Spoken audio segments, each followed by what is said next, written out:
오늘은 미국 연준의 매파적 발언에도 불구하고 계속해서 미국으로 외국인 투자자들의 자금이 유입되고 있는 상황에 대해 간단히 설명하려고 합니다. 지난 한 주에 34.5조 원가량의 자금이 북미 펀드로 또 유입되었습니다. 내년 미국 기업들의 생산성이 개선되고 두 자릿수의 주당 순이익 증가가 기록될 것이란 전망에 의문점이 상당히 많습니다. 지난 2년 동안 미국 기업의 이익은 둔화되는 반면 주가는 2배나 3배 빠르게 성장했기 때문입니다. 다수의 투자은행들이 금년 증시에 대해 상당히 긍정적인 전망을 제시하며 S&P 500이 추가 12% 더 상승할 수 있다고 말하지만 Magnificent, 애플, 엔비디아, 마이크로소프트, 메타, 아마존, 알파벳, 테슬라 같은 종목들이 이미 미국의 지수 시가총액 33% 비중을 차지하며 포화 상태에 이르는 상황입니다.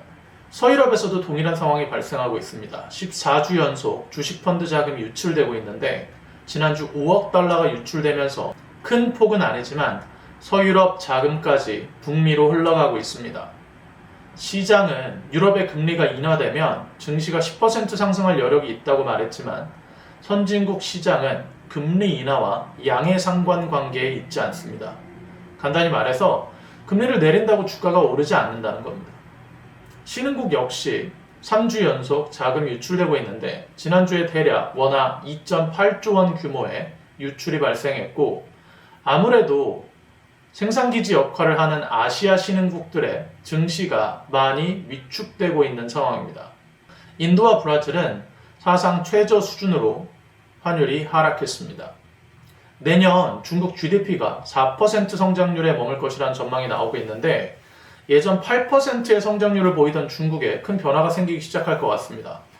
내수경기 부양을 위해 다양한 노력을 하고 있지만 결국 양적 완화를 통해 성공하는 통화 정책은 미국, 유럽, 영국, 그리고 일본 정도만 활용할 수 있는 것 같습니다.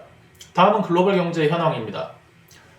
지난주 미국의 신규 실업급여 청구 건수가 발표되었는데 이번 결과가 일자리 감소가 매우 점진적으로 진행되고 노동시장이 놀라운 회복력을 보이고 있다고 합니다.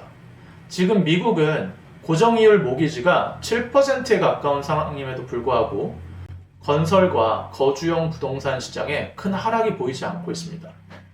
미국 달러화 지수가 2년 만에 최고치를 기록했는데 그 배경으로 지목되는 원인은 현재 미국 경제와 금융 자산을 대체할 비교 대상이 없고 글로벌 자금의 미국 유입이 달러화 강세를 계속 뒷받침하고 있습니다.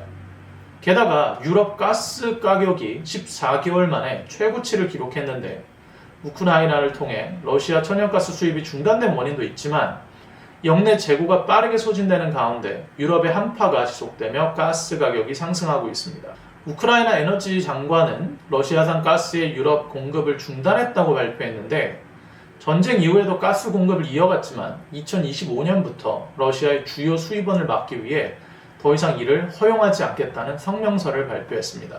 중부 유럽이 대체 공급원을 마련하지 못해서 역내 재고가 빠르게 감소하고 있는데 이에 일부 가스 가격의 추가 상승을 우려하고 있는 상황입니다.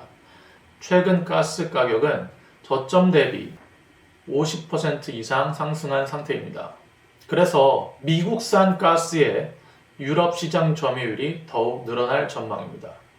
지금까지 말씀드린 내용을 간단히 요약해보면 달러화 지수 역대 최고치, 미국 증시는 대규모 자금 유입과 함께 낙관주의 전망이 극대화, 채권 시장은 서유럽 채권으로 자금 유입되고 있고 원자재 시장에서는 원유 가격이 상승하고 유럽 가스 가격이 50% 폭등한 상황입니다. 주목할 만한 뉴스가 하나 있습니다. 지난해 미국 자동차 하이브리드 차량 수요 증가로 자동차 판매가 5년 내 최고치를 기록했는데 제너럴 모터스의 판매량이 270만 대, 토요타가 230만 대로 올해 판매량이 1600만 대를 기록하며 2019년 1700만 대 이후로 최고치를 기록하고 있다고 합니다. 국내 증시에서 자동차 부품 기업들의 이익이 크게 증가하고 있는데 두 가지 긍정적 효과가 동시에 발생하고 있습니다. 첫 번째, 환율 효과로 인해서 원가 절감과 판매가 상승이 이루어지고 있고요. 두 번째, 시장 호황으로 인해서 수요가 증가하고 있습니다.